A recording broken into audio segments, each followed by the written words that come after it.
Halo Sobat Digital, kembali Anda menyaksikan Jejak Digital, rekaman peristiwa penting yang terjadi di sekitar benua kita hari ini Selasa 28 April 2026.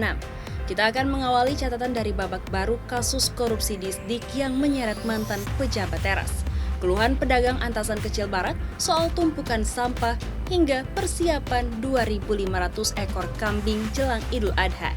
Kita juga akan melihat kreativitas mahasiswa ULM dalam mitigasi bencana serta kisah sukses rumah produksi sabun di Banjarbaru. Bersama saya Aulia Tasya, inilah rekaman peristiwa selengkapnya.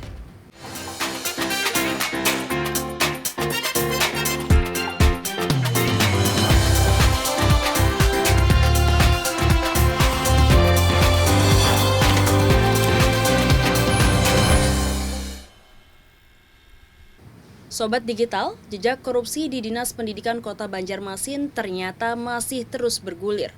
Dua tersangka baru dalam kasus dugaan korupsi sewa server dan aplikasi resmi ditahan. Keduanya bukan orang sembarangan, yakni inisial N, yang merupakan mantan Kepala Dinas Pendidikan, dan Q, mantan Kepala Bidang Sekolah Dasar. Penegakan hukum ini jadi sinyal kuat kalau urusan dana pendidikan gak boleh main-main. Penetapan status tersangka terhadap mantan Kepala Dinas dan Kepala Bidang Pembinaan SD pada Senin lalu menjadi pukulan keras bagi birokrasi di Kota Banjarmasin. Keduanya diduga terlibat dalam praktik rasuah terkait proyek sewa server dan aplikasi di Dinas Pendidikan. Wali Kota Banjarmasin menegaskan, kasus ini harus menjadi pelajaran berharga bagi seluruh aparatur sipil negara atau ASN dalam menjalankan tugas. Pihaknya berkomitmen untuk terus mendukung langkah penegak hukum guna membersihkan praktik korupsi di lingkungan pemerintah kota. Tentu kami sangat menghormati dan menghormati hukum yang sedang berjalan, dan tentu pastinya ada juga asas praduga tak bersalah ya. Tentu kita akan mengikuti prosesnya dan kita akan terus mensupport dan tidak ada intervensi. Akan menjadi pelajaran bagi ASN ataupun pejabat pemerintah Kota Banjarmasin dalam hal menjalankan apa yang akan kita laksanakan ini benar-benar sesuai dengan ketentuan dan peraturan yang berlaku Jangan sampai hal yang seperti ini terulang kembali. Kita inginkan semua anggaran dan sebagainya itu harus transparan, dan tentunya juga tata kelola keuangan daerah juga harus benar-benar sudah direncanakan dan apa yang akan kita kerjakan. Berdasarkan hasil penyidikan, dugaan korupsi sewa server dan aplikasi ini telah merugikan negara sebesar 5 miliar rupiah dalam kurun waktu 2021 hingga 2024.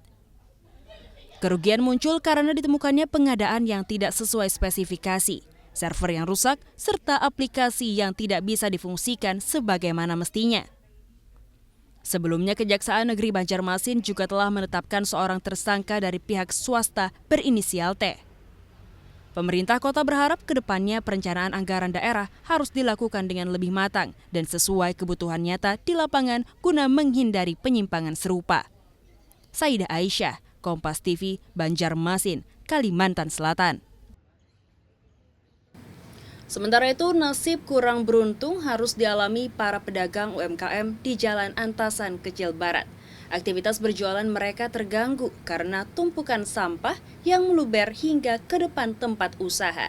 Gak cuma aroma tak sedap yang bikin pusing, kerumunan lalat juga dikhawatirkan merusak kualitas dagangan dan kesehatan warga.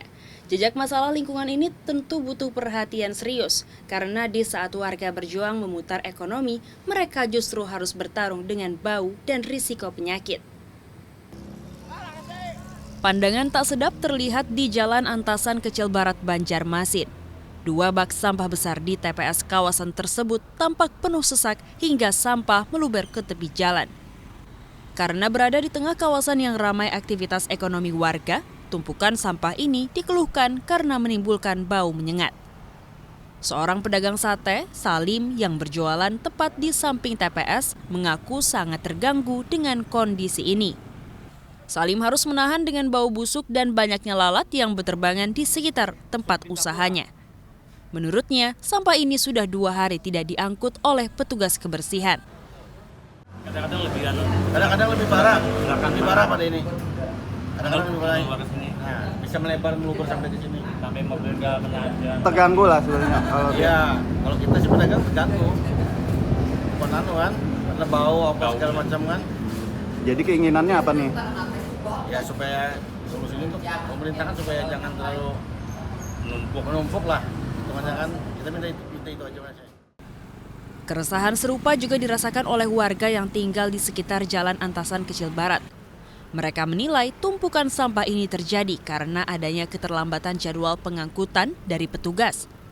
Warga meminta pemerintah kota melalui dinas terkait untuk kembali mendorong pengangkutan sampah setiap hari agar tidak terjadi penumpukan yang merugikan masyarakat. Mengesahkan dalam masyarakat. Soalnya baunya tuh bau lawan gatnya lah kelihatannya. Udah belalat kan apa. Ini memang rutin kayak gitu kah atau gimana Pak? Tambahan lu diangkutnya juga Bang. Kan pelambatan kayak gini. Ada juga sampai tumpuk, dia akan datang anunya tuh warga ibaknya tuh.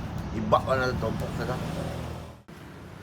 Sehingga lingkungan yang bersih dan nyaman kembali tercipta agar roda ekonomi UMKM di kawasan tersebut tidak terhambat oleh persoalan sampah. Arpawi, Kompas TV, Banjarmasin, Kalimantan Selatan. Sobat Digital, meski Hari Raya Idul Adha masih beberapa waktu lagi, jejak persiapannya sudah mulai terasa sangat sibuk. Para distributor hewan ternak di Banjarmasin mulai menambah stok secara besar-besaran, seperti di Galeri Kambing Arabian yang sudah menyiapkan sekitar 2.500 ekor kambing untuk dikirim ke berbagai wilayah di Kalsel. Buat warga yang sudah berencana berkurban, sepertinya sudah bisa mulai survei dari sekarang biar dapat pilihan terbaik sebelum harga ikut melejit. Guna menjamin ketersediaan hewan kurban bagi masyarakat, distributor ternak di kawasan Jalan Antasan Kecil Barat Banjarmasin memastikan kesiapan stok kambing dalam jumlah besar pada pekan terakhir April ini. Pada momen jelang Idul Adha tahun ini, pihak distributor menyediakan sedikitnya 2.500 ekor kambing. Jumlah ini meningkat signifikan dibanding stok bulanan pada hari normal yang biasanya hanya berada di angka 1.500 ekor. Penambahan 1.000 ekor ini dilakukan karena tren konsumen kini mulai beralih memburu kambing untuk ibadah kurban. Di samping tetap melayani kebutuhan reguler seperti akikah dan jasa catering. Pihak distributor menyebut bahwa seluruh hewan ternak yang tersedia telah melalui proses pemilihan yang ketat guna memastikan kesehatan dan kelayakannya sesuai syariat Islam. Di tempat kita tuh sekitar 1.500-an tiap bulannya. Kalau hari raya kan lebih banyak kan permintaan, jadi kan kita siapkan untuk stok itu sekitar 2.500-an.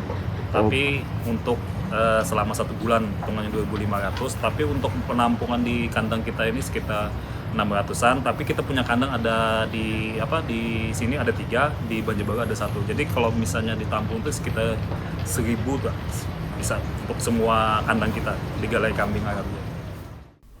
Untuk masalah harga, distributor menawarkan nilai yang bervariasi tergantung pada bobot dan jenis kambing. Harga diklaim lebih murah karena diambil langsung dari tangan pertama, yakni mulai dari 1,8 juta hingga 5 juta rupiah per ekornya. Pihaknya juga menyediakan jasa perawatan hingga hari pengantaran guna memudahkan konsumen yang tidak memiliki lahan untuk menampung hewan kurban. Arpawi, Kompas TV, Banjarmasin, Kalimantan Selatan. Sobat Digital, seringkali kita baru sadar pentingnya mitigasi bencana setelah musibah datang menerjang. Guna mengubah pola pikir tersebut, sejumlah mahasiswa Universitas Lambung Mangkurat menginisiasi kampanye bertema Aman Duluan. Gerakan ini bertujuan memberikan edukasi biar kita semua siaga lebih awal sebelum bencana terjadi. Kepedulian anak muda ini sangat penting, karena keselamatan itu harus diupayakan bersama, bukan cuma disesali saat semuanya sudah terjadi. Mahasiswa Universitas Lambung Mangkurat menggelar seminar dan workshop edukasi kesiapsiagaan bencana di Kota Banjarmasin Minggu siang, bertepatan dengan momentum Hari Kesiapsiagaan Bencana Nasional. Kegiatan ini menyasar generasi muda di Banjarmasin agar lebih paham terhadap risiko bencana di lingkungan sekitar serta mampu melakukan langkah penyelamatan diri secara mandiri sebelum bantuan tiba. Puluhan pemuda-pemudi dibekali pemahaman krusial mengenai pentingnya penyelamatan diri sebelum bencana benar-benar terjadi. Kegiatan ini berkolaborasi langsung dengan Badan Penanggulangan Bencana Daerah atau BPBD Kota Banjarmasin. BPBD memaparkan secara detail terkait profil risiko bencana khas Kota Seribu Sungai serta strategi mitigasi yang harus diketahui oleh masyarakat luas. Ini luar biasa itu ya. Ya memang ininya audiensnya banyak dari kalangan-kalangan orang-orang muda ya. Jadi anak-anak muda yang memang seusia mereka. Dalam workshop ini, para peserta diajak mengenal dan mendengarkan langsung bunyi sirine dari sistem peringatan dini atau early warning system. Langkah ini bertujuan agar generasi muda tidak panik saat mendengar tanda gawat darurat dan segera mengambil tindakan evakuasi yang tepat. Yang kita tahu ya, pembahasan tentang kebencanaan ini jarang dibahas oleh anak muda, dan biasanya pembahasan tentang bencana ini ramai diperbincangkan justru setelah terjadi bencana. Harapannya dengan adanya ini anak muda jadi lebih sadar akan kebencanaan ini, sadar bahwa memang harus siap siaga sebelum terjadi bencana gitu. Jadi kita juga ingin menghadirkan rasa aman tadi, aman duluan, aman imbayan seBanjarmasin. Mengingat tingginya angka kebakaran pemukiman di Banjarmasin, peserta juga diberi pelatihan khusus penggunaan alat pemadam api ringan atau APAR. Satu persatu peserta diberi kesempatan mencoba memadamkan titik api dengan teknik yang benar dan tetap tenang. Tadi aku nyobain, nyemprot itu ternyata nggak berat ya, jadi aman banget buat perempuan di sana yang mau nyoba semprot aparnya, itu bisa banget karena ternyata nggak berat gitu. Kegiatan ini diharapkan dapat membentuk komunitas muda yang tangguh bencana, sehingga kesiapsiagaan masyarakat Banjarmasin tidak lagi bersifat reaktif, melainkan proaktif dalam menghadapi segala potensi ancaman. Saidah Aisyah, Kompas TV, Banjarmasin, Kalimantan Selatan. Ada jejak inspiratif dari kota idaman Banjarbaru soal kebangkitan ekonomi keluarga. Sebuah rumah produksi sabun cuci piring baru saja diresmikan sebagai momentum kemajuan UMKM lokal. Siapa sangka, usaha yang lahir dari kondisi sulit pandemi tahun 2021 lalu ini sekarang sudah berhasil menembus pasar perusahaan besar dan retail modern. Ini membuktikan kalau kreatif dan pantang menyerah masalah bisa berubah jadi peluang yang menguntungkan. Rumah produksi Big Fast yang berlokasi di Jalan Ahmad Yani kilometer 19, Landasan Ulin Barat, kini resmi beroperasi dengan kapasitas produksi yang menjanjikan. Usaha ini mampu menghasilkan sekitar 1.000 liter per minggu untuk produk sabun cuci piring, sabun cuci tangan, hingga pembersih lantai. Produk asal Banjarbaru ini telah merambah berbagai segmen pasar, mulai dari kafe, pusat perbelanjaan, hingga jaringan restoran mie ternama. Dengan kerja keras, usaha ini sekarang mampu mengantongi omset antara 20 hingga 30 juta rupiah per bulan. Meski harus bersaing dengan merek nasional, sang pemilik mengandalkan strategi pelayanan langsung serta konsep isi ulang yang ramah lingkungan. Harga yang ditawarkan pun sangat kompetitif, yakni hanya Rp12.000 per liter. Ya, karena waktu itu pandemi tahun 2021, di satu sisi suami saya di PHK dari perusahaan, dan saat itu saya usaha kecil-kecilan kuliner, dan kuliner pun tidak bertahan di masa pandemi itu. Disitulah kami memutar otak bagaimana kami mendapatkan usaha yang produk ini digunakan dan dipakai setiap orang dalam keadaan apapun, termasuk pandemi. Keberhasilan ini tidak lepas dari dukungan pemerintah Kota Banjarbaru melalui bantuan peralatan dan kemudahan perizinan. Wali Kota Banjarbaru, Ernalisa Halabi, yang hadir dalam peresmian tersebut berkomitmen untuk membantu pemasaran produk ini lebih luas lagi. Yang ada di Banjarbaru, yang agar bisa nanti kita sampaikan bahwa ini adalah produk lokal, bahkan dari Banjarbaru sendiri. Ini adalah potensi peluang untuk bagaimana dari pelaku usaha mikro yang ada di Banjarbaru teruslah berinovasi. Melalui kisah ini, para pelaku UMKM di Banjarbaru diharapkan terus berinovasi dan tidak gentar menghadapi tantangan pasar agar produk lokal dapat menjadi tuan rumah di negeri sendiri. Nabila Ceva, Kompas TV, Banjarbaru, Kalimantan Selatan. Sobat Digital, itulah 5 rekaman jejak digital kita untuk hari ini. Mulai dari penegakan hukum, keluhan lingkungan, persiapan hari besar, hingga inspirasi dari anak muda dan pelaku usaha. Terima kasih telah menyimak jejak digital. Tetaplah jaga kebersihan, selalu waspada terhadap bencana, dan dukung terus karya lokal Banua. Saya Aulia Tasya, sampai jumpa di rekaman jejak berikutnya. Tetap semangat!